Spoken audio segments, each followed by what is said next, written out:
Hello friends, இப்போ இந்த மாதிரி என்வலப்ஸை எப்படி டெக்கரேட் பண்ணணுன்ட்டு காமிக்கிறேன். இந்த மாதிரி நம்ம என்வலப்ஸ் டெம்ப்ளேட்ஸ் யூஸ் பண்ணி கொஞ்சம் என்வலப்ஸ் செஞ்சு வச்சுருக்கிறேன்.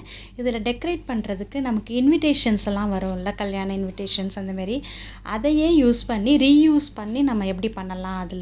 அதில் இருக்கிற சின்ன சின்ன டெக்கரேட்டிவ் ஐட்டம்ஸ், பிள்ளையார் அந்தமாரிலாம் கட் பண்ணி நம்ம இதில் எப்படி ஒட்டி இதை எப்படி பண்ணலாம். ஸோ அந்த பார்டர்ஸ்லாம் இருக்குது பாருங்கள், அதெல்லாம் ரொம்ப அழகாக இருக்குது பார்க்குறதுக்கு. ஸோ அதை கட் பண்ணி நம்ம இந்தமாரி என்வலப் பண்ணி வச்சுருக்கிறோம்ல, அதில் ஒட்டலாம். ஸோ அந்த என்வலப் பண்ணுறது எப்படிங்கிறத நான் உங்களுக்கு முன்னாடி உள்ள வீடியோஸில் காமிச்சிருக்கிறேன். அதோட லிங்க் டிஸ்கிரிப்ஷன் பாக்ஸில் கொடுக்குறேன் பாருங்கள். இப்போ இதில் இருக்கிற இன்விடேஷனில் இருக்கிற பார்டர் மட்டும் நான் இப்படி கட் பண்ணிக்கிறேன். அது கோல்டன் கலரில் அழகாக பிரிண்ட் பண்ணியிருக்கு. ஸோ பிள்ளையார் அதோட ஒரு கொஞ்சோண்டு இடம் விட்டு அதே ஷேப்புக்கு இந்த மாதிரி ஒரு பென்சிலில் சின்னதாக மார்க் பண்ணிவிட்டு வரைஞ்சிட்டு கட் பண்ணிங்கன்னா ஈஸியாக இருக்கும். அதை கட் பண்ணிவிட்டு இந்த மாதிரி ஒட்டினோன்னா இந்த என்வலப் ரொம்ப நல்லா டெக்கரேட்டிவாக ஆகிடும். ரொம்ப ஈஸி தான். நம்மக்கிட்ட இருக்கிற மெட்டீரியலே ரீயூஸ் பண்ணி அழகாக ஒரு புது என்வலப் கிராண்டாக பண்ணிடலாம். அவ்வளோதாங்க, ரொம்ப சிம்பிள். எழுதிட்டு இந்தமாரி ஒட்டிட்டு நடுவில் இருக்கிற கேப்பில் நம்ம எழுதி நம்ம கிஃப்ட் கவர் கொடுக்கலாம். பாருங்கள், எப்போதுமே இந்த ஓப்பனாக இருக்கிற பக்கம் பார்த்து நீங்கள் இந்த பிள்ளையார் ஒட்டணும், தலைகீழாக ஒட்டிடக்கூடாது. ஸோ அது எப்போதுமே நம்ம எந்த ஒரு டெக்கரேட்டிவ் ஐட்டம் அதில் பண்ணும்போதையும் அந்த ஓப்பனாக இருக்கிற பக்கம் பார்த்துக்கணும். இப்போ பாருங்கள், அந்த இன்விடேஷனில் பின்னாடி இருக்கிற அந்த பக்கமும் ரொம்ப அழகாக இருந்தது பார்க்க. ஸோ அதையும் நான் அதை கட் பண்ணி இன்னொரு என்வலப்பில் நடுவில் ஒட்ட போகிறேன்.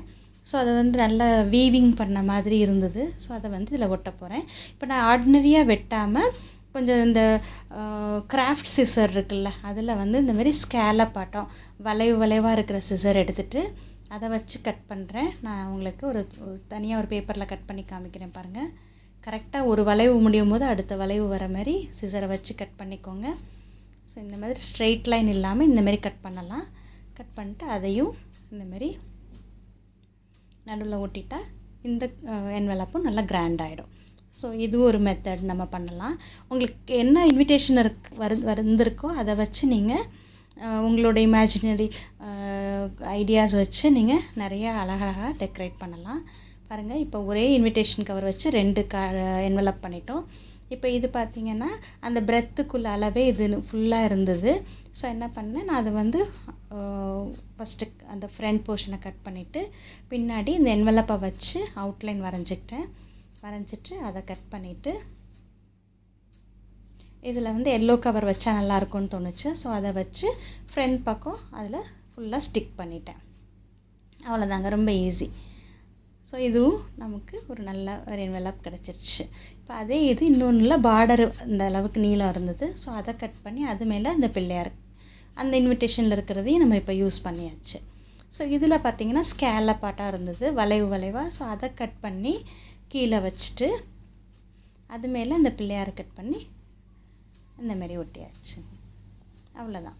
இந்த மாதிரி சின்ன சின்ன விஷயங்கள் அந்த இதில் இருக்கிற டெக்கரேட்டிவ் இன்விடேஷனில் இருக்கிற டெக்கரேட்டிவ் திங்ஸ் எடுத்து நீங்கள் கட் பண்ணி ஒட்டிடலாம். ஒட்டினா நமக்கு ஒரு கிராண்டாக ஒரு என்வலப் ரெடி ஆகிடும். நல்லா ஸ்டிக் பண்ணிவிடுங்க. ஸோ இதுக்கெல்லாம் க்ளூ அந்த கம் வச்சுட்டு நீங்கள் ஸ்டிக் பண்ணிடலாம். ஸோ இங்கே பாருங்கள், எவ்வளோ அழகாக டிஃப்ரெண்ட் நமக்கு என்வலப்ஸ் கிடச்சிருச்சு.